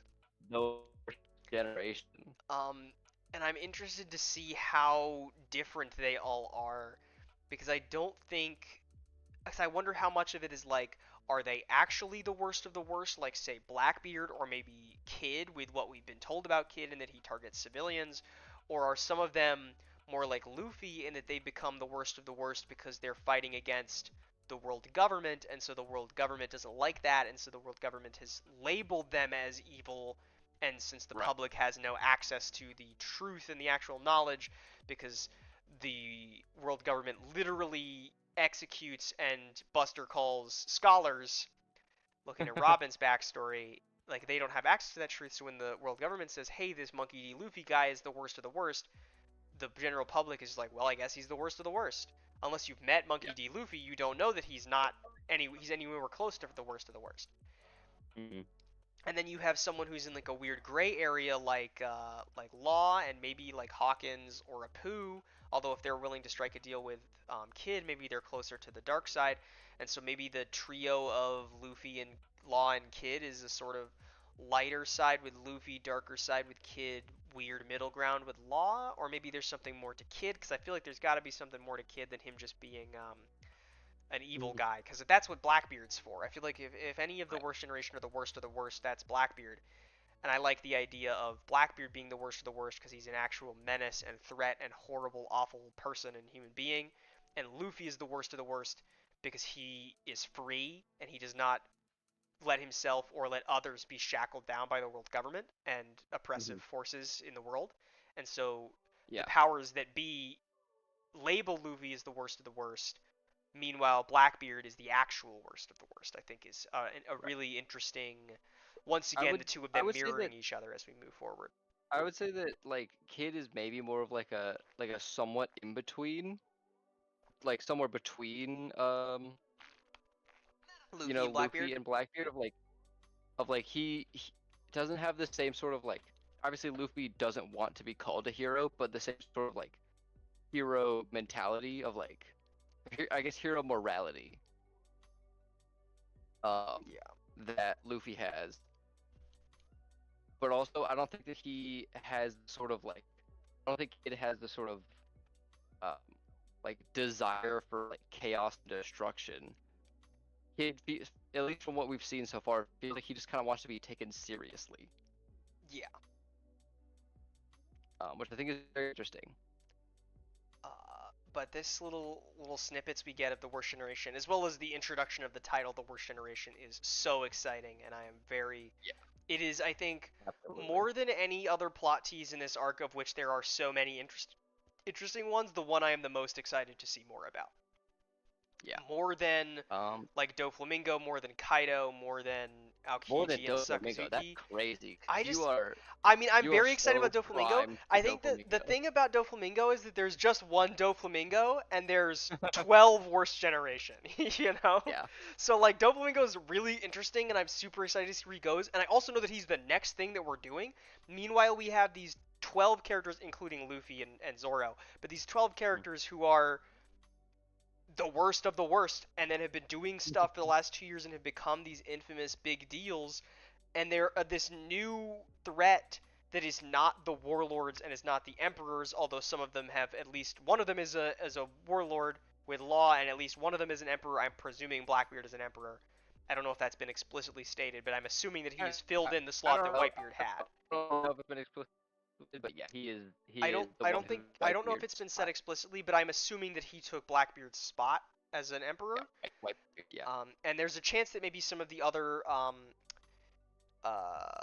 some of the other, what are they called? Some of the other worst generation have become warlords as well. Since they did need to fill 3 slots, and they've only got one more with law. Um, Yeah.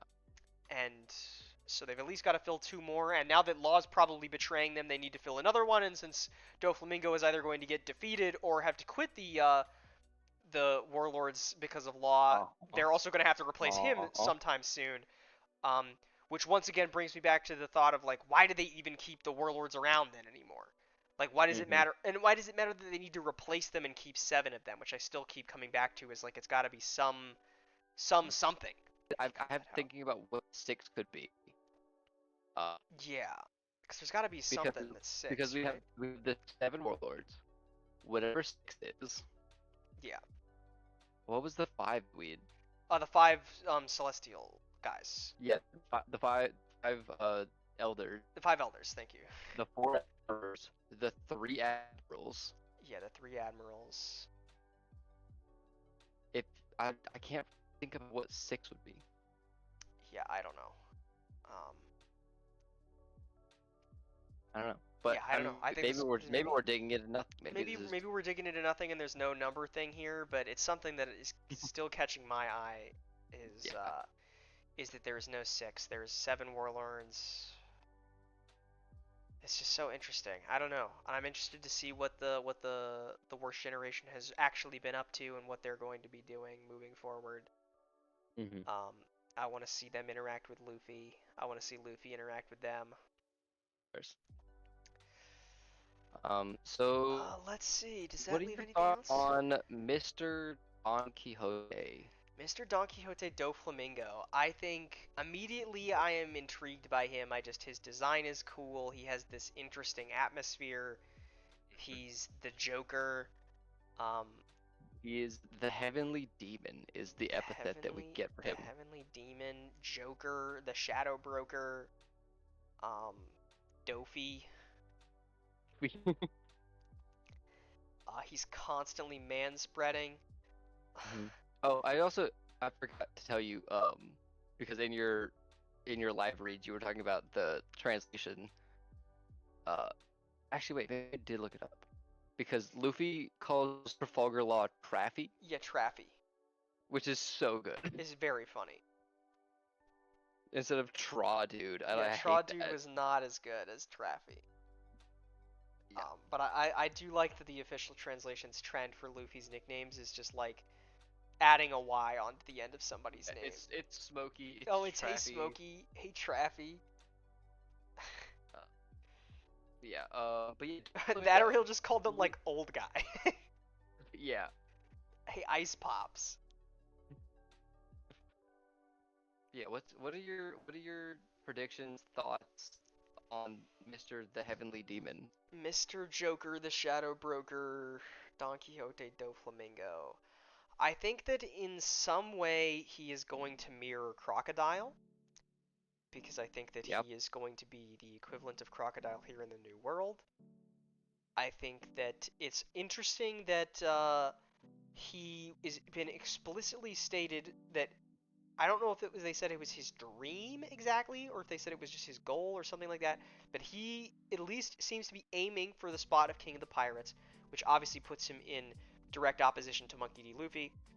Mm-hmm. And so I think once again we have a enigmatic psycho leader of a group with a cult personality who wants to be king of the pirates and is in Luffy's way and hurting Hmm. people that Luffy cares about, and so he seems to me very similar to Crocodile in that way. Yeah. I'm really interested in his outlook ever since the whole the thing at Marineford where he mentions that like good Yeah, there is no his good and speech about bad, justice. like justice will win here. Will justice win here today? Of course it will. Whoever wins is justice. Yeah. Like, I think is super interesting, and I'm excited to see that explored more in this arc, Hmm. and how maybe that could possibly relate to Crocodile in some way, because it's been a while since I've been comparing every villain to Crocodile like I used to. So I'm really Can't believe you weren't a fan of Crocodile in the I beginning. wasn't a fan of Crocodile initially. I don't know what it was about Crocodile that did not initially wow me, and now I constantly think back on Crocodile all the Right. time. Um, so I'm just really excited to see what he does and what he accomplishes. I love that. I mean, obviously I've had it spoiled from like years ago, but I love that at least within the story it has still not been revealed what Doflamingo's powers are. He Yeah. still has this like it's still this mysterious. In case somebody is in case the one of our 11 unique viewers has not read Dressrosa, I'm not going to spoil Doflamingo's powers. Ah, Um, spoil it. Go for it. no, I'm not going to do it.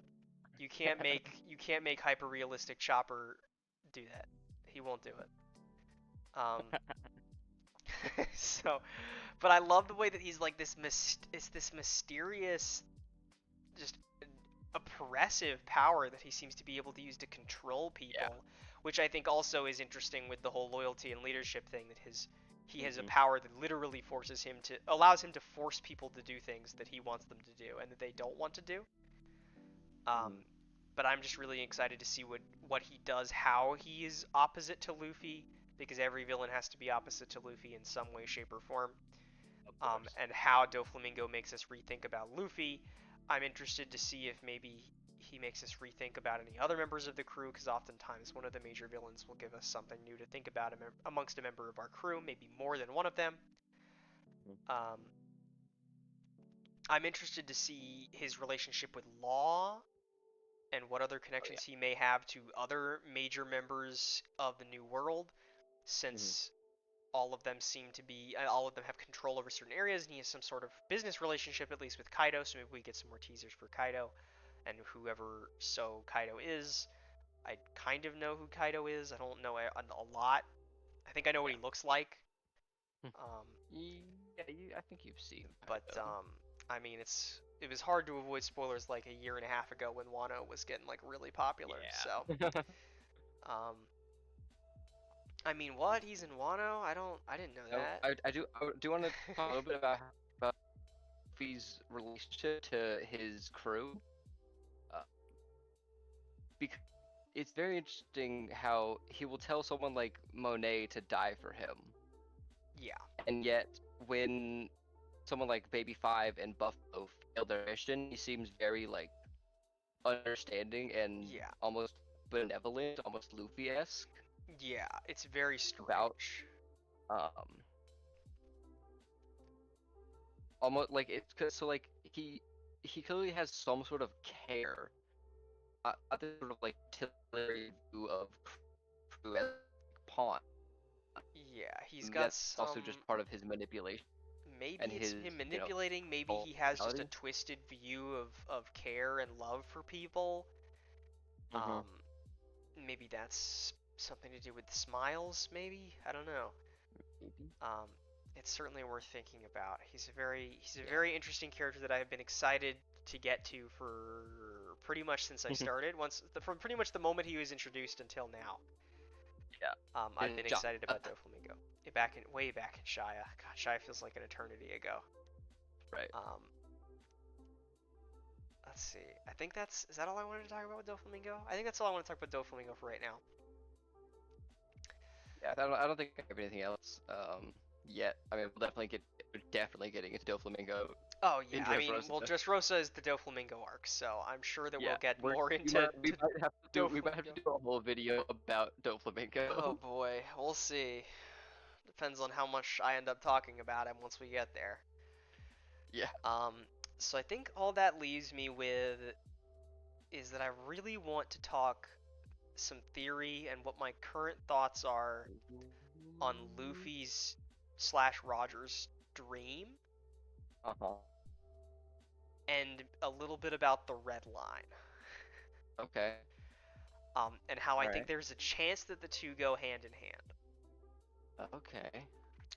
So I've been doing, as a result of like finishing Punk Hazard a few days ago and just getting to sit on Punk Hazard, I've just sort of, in a similar way to where Fishman Island was done, and then I started thinking about other parts of the world that then ended up becoming interesting things that I wanted to think about. I started thinking about Right. the red line for some Mm-hmm. reason and how it is this thing that separate, because we had talked before about the theory at this point in the story that was popular of that Luffy is going to destroy Marihua, and then that will destroy at least either that part of the Red Line or the entirety of the Red Line, destroying Freshman Island Mm-hmm. and then creating the All Blue.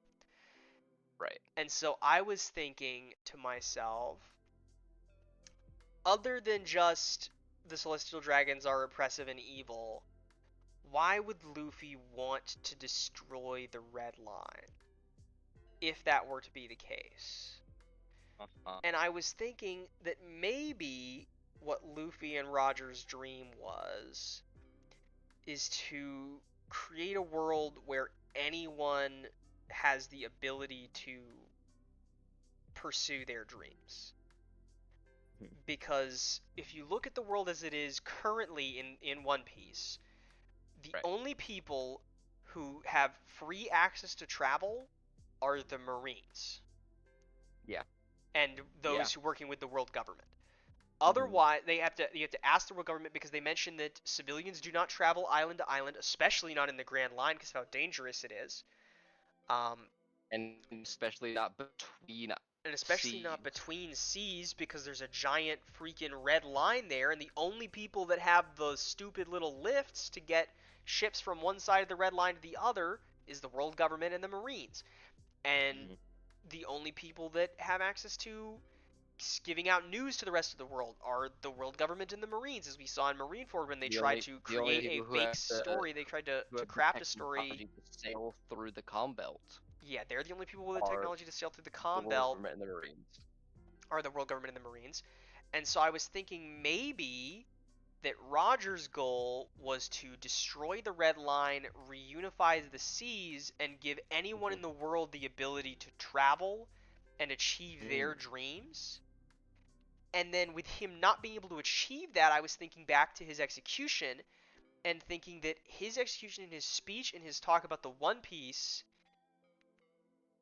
was a moment where he was trying to inspire a next generation so that even in his final moments he could inspire if even one more person to dream in the hopes Mm-hmm. that that person could be the one that holds his dreams too. Ooh, I like this a lot. And so Luffy present. I'm imagining Luffy as a child with Ace as a child and Sabo as a child, and Luffy being like, "My dream is to destroy the Red Line, unify the seas, so everybody can dream." You would look at him like a psycho. You'd be like, "You're Yeah. a crazy, stupid kid. What are you talking about?" But I can Huh. imagine that I'm being here now. Roger's dream. Is what I was Yeah. thinking. And then that would be a reason for Luffy to want to destroy the Red Line because so far Luffy does not have like any motivation to Yeah. just wanton He destroy a doesn't major have part of the like world, right? yeah, exactly. And like I mean obviously if somebody hurt his friends he would go to hell and back to take that guy down, but I don't know that he would be willing to destroy the entire Red Line for simply that purpose. But if Mm-hmm. destroying the Red Line could mean achieving or moving one step towards his dream, then maybe that's what it is. And I think that may in some way tie into what or where the One Piece is. I don't know Uh-huh. exactly what I don't have an idea for where or what the One Piece is, but I'm thinking that maybe Roger left it or it is something that Roger chose to leave behind Mm-hmm. that would mean something to someone with the same dream as him. Maybe it gives Mm. guidance as to how to go about Yeah. removing and taking out the red line. Maybe it involves the weapons, maybe it involves something else, and something that if a pirate like say Blackbeard got to first and found, he would be unimpressed by, and he wouldn't find the Mhm. meaning in it because without holding that same desire to see the dreams of others fulfilled and see the ability for people to achieve those and chase those dreams fulfilled, it would mean nothing Mhm. to him. Because I was thinking on Luffy, and Luffy all throughout the story, whether it's friend or foe, unless that person's dream involves suppressing and taking away freedom from other people and taking away the dreams of other people, he's all for it. Like Mhm. Kobe, for example. Kobe's dream Yeah. is to become a Marine Admiral and take Luffy down, and Luffy's like, hell yeah. Exactly. Yeah. That's your dream? You Yeah, he you wants achieve to. that dream. I want to see you do it. Mhm. I will not stop you from I becoming a wanna Marine wanna talk about another theory that I have had and around you this look at the point. crew and Luffy finds these people with these powerful dreams and he puts his faith in them because he wants to see them achieve their goals. Mhm. And so once again I'm thinking that maybe that ties into to in order to become the king of the pirates and to achieve Roger's dream we need to achieve all the other dreams because each of them is a step towards unifying the world and granting freedom to everyone. Like Mhm. without Chopper's perfect disease we or perfect cure, we someone who's got a disease like Rogers can't achieve their dreams, for example. Mhm. I don't know how all of them fit in necessarily. Like, how does becoming the greatest Yeah. swordsman fit in? Maybe becoming the greatest swordsman means taking down some sort of oppressive force that is putting people down. Maybe I don't know. Um, anyways, I haven't thought super deeply about that part, but I think that there's something Mhm. there, and that's my current theories on Luffy's dream and Yeah. Roger's dream, and I maybe what do. the One I Piece do is. want to. I want to put a few thoughts in your head about a theory that I've had at this point. Sort of in line with what you're All right. talking about. Of I think the One Piece might be. I think that the One Piece is going to be some sort of power or mechanism ability to shape the world in some way, which is also going to be a disastrous consequence if Blackbeard was the one to, Right. achieve it. Right. So And I like in think the that way that this, I'm talking about, like it meaning something to someone with the same dream as Roger, but if someone who didn't have that same dream and had maybe a dream that is destructive as whatever Blackbeard's is, right, could mean disaster as opposed to freedom or uh-huh. revolution or And so I think uh, that the story will eventually end with the world literally being unified in sort of like Pangea-esque continent, interesting. where the all of the red line slash all the different islands are combined into one fully unified nation or continent or whatever you want to call it, Interesting. so that everyone can be in one place. Because I think that one of something I may have heard or something of what Luffy's dream may have been is for everyone to quote unquote be friends, or for the whole world to be, Oh, that's a good idea too. Nakama or Everyone whatever. to I want everyone to be my friend or something. hmm Um, Interesting. and I think that really feeds into what you were talking about of like if if Blackbeard were to be the man to find the One Piece and achieve it, it would be Disastrous.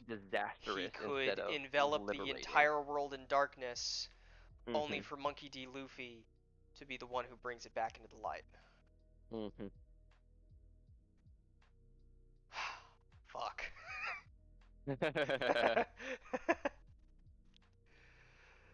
Oh, it's so interesting. Oh, it's so we're, interesting. we're gonna have to, I know you're gonna need time to think about that. I am definitely gonna need some time to think on that, Maybe I should for tell you sure. these things before we record so you have time to think about them. Maybe, maybe, maybe, maybe. We're still Um, we're still figuring this shit out. but also you get like me spitballing like Yeah. I half mean, of and, my and I theory mean, on and I mean, Roger's stuff you there, just so you spitballing know. that it like improved my theory. Like I was able to add what you said to my thing, so Because like I had a sort of a seed of an idea, and then a lot of times in these discussions I come in with a seed of an idea, and then I start talking about it, and then I tangent Yeah, myself into a full idea by the end. pass it to me, and I can add to it. I mean, just look at Thriller Bark. I guess you guys can't, but we can think Yeah, I about guess Thriller Bark. the That's rest what of you Thriller don't Bark know what. was. Hey, the Thriller Bark discussion was crazy, The Thriller y'all. Bark discussion was gas. You all missed out. It's not fair to you. I looked at our little peek behind the curtains. We have a discussion topic list. We have talked. Sorry, you were cutting out a little bit there. I said we haven't talked about Zorro enough. We haven't talked about Zoro enough, you think? I mean, we kind of had the whole topic on Zoro earlier, didn't we? Yeah, but we didn't talk about the moment that I think is the most important for Zorro in this arc. Really? And what is Yeah, that? where Please. Zorro is yelling at Luffy. Oh, I cannot believe I totally forgot. Yeah. Yeah. No, you're totally right. When I when want, they I want, first. I want to let you go first on this. Yeah. When they run back into each other in the facility after Luffy got like knocked out by Caesar. Um, Zoro has this moment. I forget exactly what he says. I could go find it, but I don't know what volume it's in, or what chapter it's in. But I mean, maybe if you want to find that, I can go pull it up afterwards. Or pull it up now if you can find out what chapter it's in.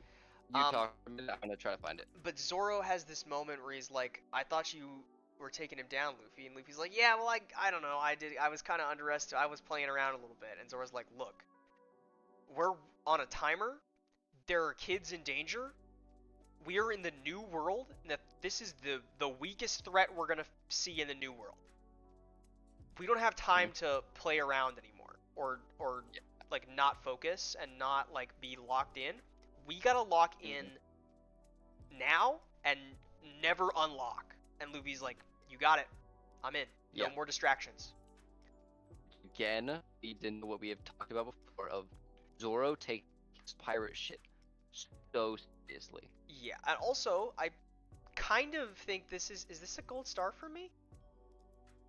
I'll get it's a silver star. Because I had the thing I talked about saying Zoro would be the one that would try and make Luffy wake up to what he's doing.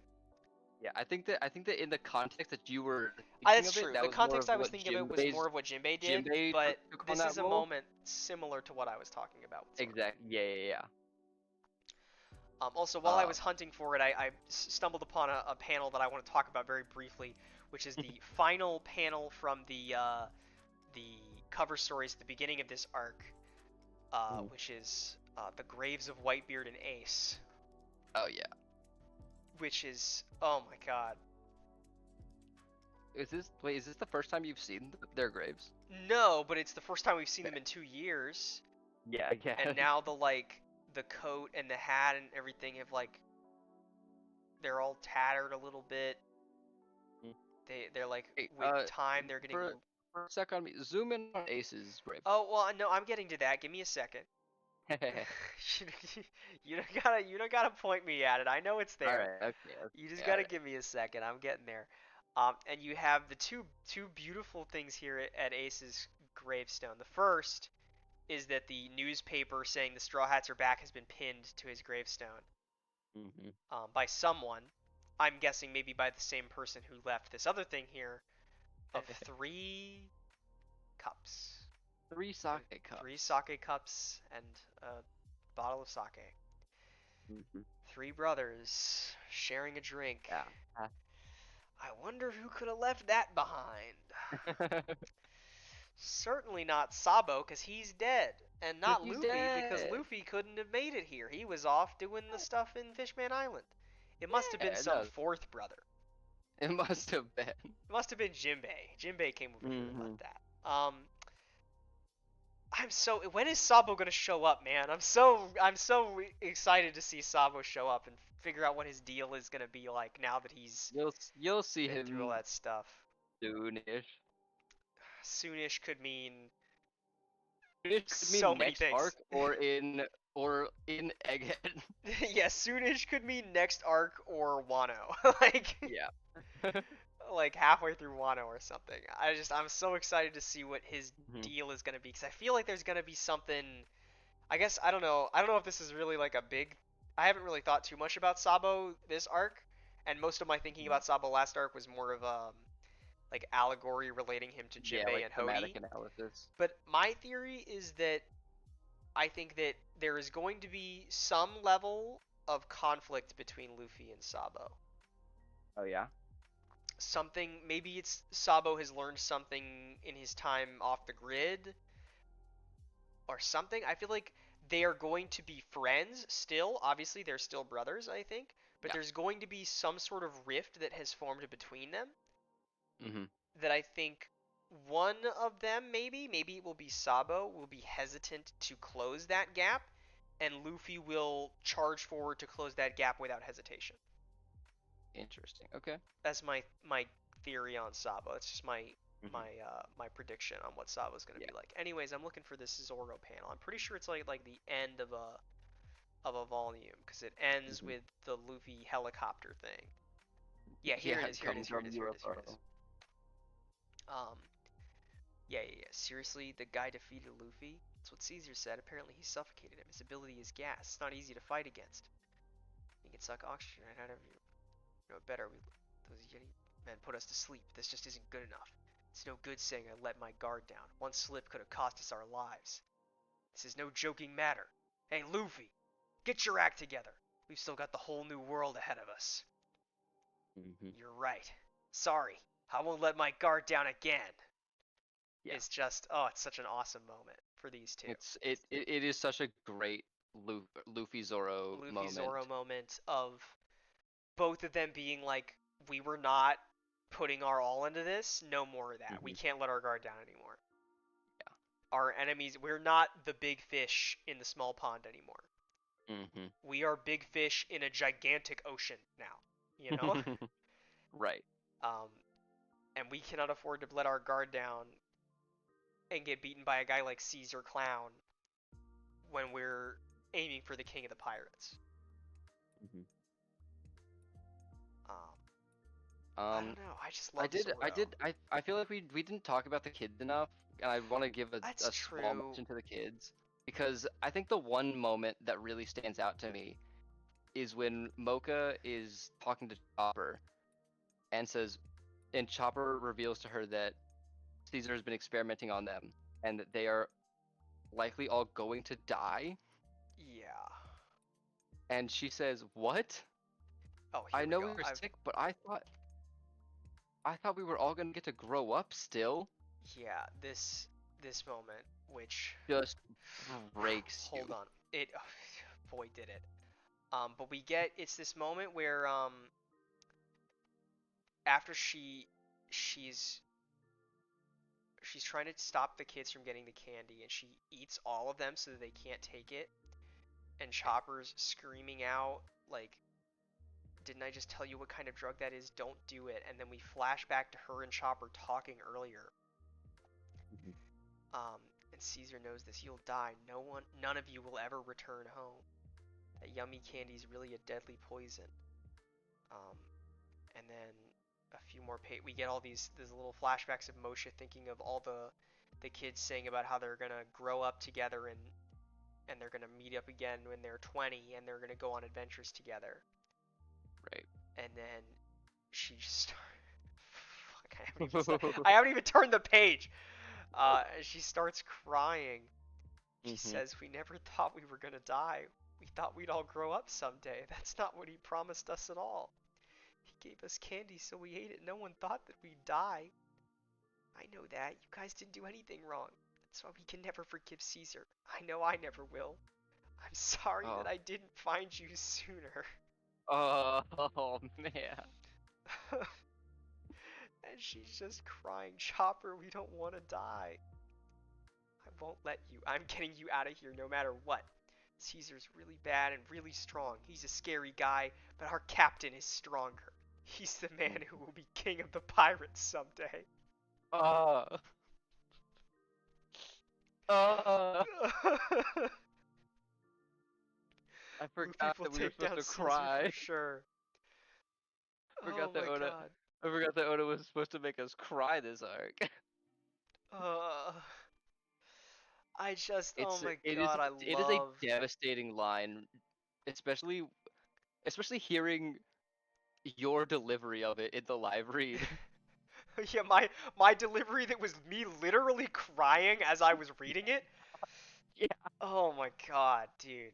This Of moment, I thought we were still gonna get to grow up is fucking brutal. Is the heart-wrenching. only word I can use to describe it. It is unimaginable. Yeah, heart-wrenching, destroying. Mm-hmm. And reminds me that there is, I believe, one more moment that I forgot to talk about earlier when we were talking about the Uh-huh. Straw Hats. There's one Straw Hat I forgot. Um, Usopp? it is Usopp, yes. Yeah, baby. I forgot to talk about I was about Usopp. to bring this up. I forgot to talk about Usopp, but this moment with Chopper reminded me about the moment with Usopp. I'm trying to, I don't know Mhm. where it is. Well, I mean, But we can it's, talk about it. We yeah, don't need okay. I to. think it's, I don't know where exactly it is, but it's a moment of, and I think it ties into the leadership thing, where like Hmm. the Caesar's goons are like sort of This making is fun of, this comes right after Caesar kind of like shit talks all of his yeah, after subordinates. he Is shit like, talks all of his you don't mean subordinates, and he's like, anything to me. Who are you? I would sacrifice all of you in a heartbeat. heartbeat. And then Usopp has this moment where he comes out and he's like, I need to protect my friends from that gas. And they Hmm. all, in their sort of destruction from Caesar, presuppose that Luffy is the same kind of leader. Right. And they're like, we've been horribly betrayed, but you guys are in the same boat. Didn't you just see your captain running from Caesar? Hmm. Seems like he's abandoned you and gone off to make his escape. Don't think you can go and badmouth my captain to my face. Hmm. If you were really the type to betray us like that, things might have been a lot easier. Even if we may I want to love turn that tail and line. run, stubbornly he believes. Because there is no limit to his belief in us, we have no choice but to give in and move forward. So as long as we live, we will answer his call. Ugh. I fucking love this moment. Take a look. Caesar is the type of man who Luffy hates the most. Luffy won't forgive Caesar. Ah, just an awesome moment from Usopp. Like just like a with no hesitation or nuance, a absolute declaration of loyalty towards Luffy, Yeah, of the man that he Luffy is. Luffy believes in us, we believe in Luffy. This is Yeah, the exact kind of person that Luffy hates, and in no world would Luffy turn tail and run right. It might be to a even guy like this. preferable to Usopp if If we could Luffy run. was the type of man I who mean, when we could got here, turn Luffy around and was run. when we got here, Usopp was suffering from I can't go on this island disease. A devastating disease. Devastating condition. Um, and so I absolutely love this moment from Usopp, and I love that there is, because Usopp is such a, and I think it's because Usopp is such a rational guy. Like Usopp is maybe the Hmm. most rational member of the crew, The either him most or, like everyman, like regular human yeah, almost of he the is crew. rational. He is a thinker. He is, Yeah. in a way that a lot of the other crews are maybe more believers than Usopp Hmm. is. And there is not a single second where Usopp even logically considers the possibility that Luffy could turn tail and run, Right. because that's my captain, Exactly. and I absolutely love it from Usopp, and I I love it continue so to much. love Usopp. Um, I think it's a series of I can't believe I forgot about Usopp at the beginning of this Yeah, right. section, but I This guess is there's this is a weirdly dense arc. strangely dense arc. I imagine how long Dressrosa is going to be is probably going to be a few more parts than this. We have to break Dressrosa. We Yeah. cannot do it all in one. Oh, there's no shot. Yeah, no, unless we want to talk for like 7 hours. Um, Um, but yeah, I think maybe I that think might be is it that about for all what I I have think that's on all I want Punk to talk Hazard. about. Is there anything else? I don't think I have anything more to say um on really anybody, unless there's Okay. something that happens here in this section here with Dofi attacking the Marines. Not really. There's Yeah, not a whole lot. yeah. I think that's about where I'm comfortable calling it. Ending on Usopp's undying faith in Luffy and Chopper calling him the king of the pirates. I also Mhm. believe I forget where it is. because he doesn't really get to do much this arc. But I'm pretty sure Brook also has a moment where he says that Luffy is going to be king of the pirates in this arc, if I remember correctly, when he's like Um, fighting the guys. But maybe I'm misremembering that I and don't thinking remember. of when, because I know he I does it don't remember that, in but Fishman Island. But I think there's a point where he's like he's fighting somebody and he says that. But I can't remember Mhm, because Brook doesn't get to do a lot, and it's in the early part of Punk Hazard. mhm. Um, and Brook is sort of a sort of silly background character for this arc. But Brook works well as a silly background character because he's a silly guy. So, Mhm. um, but I think I'm All willing right. to call it there. Yep. If you've made it through all the technical issues in this recording, you should hit the like button and the subscribe button, and hopefully Yeah, like YouTube and will not have subscribe. any technical issues, and those buttons will Next work. time, we will And then not you have can see technical the next issues. one without the technical issues. Yeah, it'll be so Um, cool and better. You should hit the bell icon. you For should some also hit the reason. bell. And maybe if you sat through all the technical issues, you should write a comment and say something like, "The Oh, technical issues weren't that bad. Can't wait to watch the next one." Smiley face. yeah, that would be, dude. If we got a comment like that, I might cry. He might cry. Imagine you hold in the power of your hands the ability to make him cry on the spot. Imagine holding that kind of power. I know what it's like because if I made a comment about Ace, I could also do it. So you should leave a comment so that Parker can cry. One of That's if a you are that's a great. one of our I will 11 unique viewers out there. every person who makes me cry, I will leave a little love heart on your comment. Um, Yeah, I will. I'll set it. The channel can like the comment if he cries for sure. yeah. Um, but yeah, Um, we will be back next week thank you with for your time. maybe the first Maybe next third week, of Dressrosa. next week with first chunk of Dressrosa. I don't know how much I'm gonna read. We'll see. It depends a little bit on me and a little bit on where I should go. Yeah. We'll figure that out. Uh, Thank you for your time, All right. and Well, see you in the next one. Hopefully, smiley face. smiley face. Cheers, mates. Cheers, mates.